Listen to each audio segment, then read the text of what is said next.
Hi, this is Hannah Taylor, and this is my overview for Enhancement 4. So I'm on my product management page, and it's accessed using this URL, so that's working well. And I'm just going to validate my local HTML on this page, and there's no errors or warnings. And then I will validate my CSS, and there's no errors or warnings, which I won't need to do that for my other pages since it's all the same CSS. So when I click on add a new category, you'll see that the name value pair is entered into the URL. And I'll just validate HTML real quick. And you'll see that there's no errors or warnings to show. And then I'll add a new category name and call it dog. Add category, and you'll see that dog appears in the navigation bar.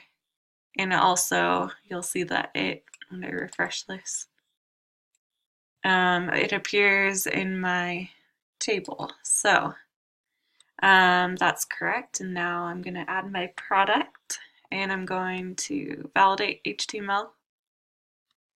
No errors or warnings, good. And then I'm just going to pause and enter this all in.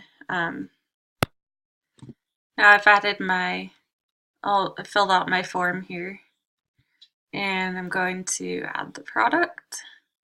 And when I add the product, it shows that my product has successfully been added, and will go into my inventory just to make sure that yes, it was successfully added.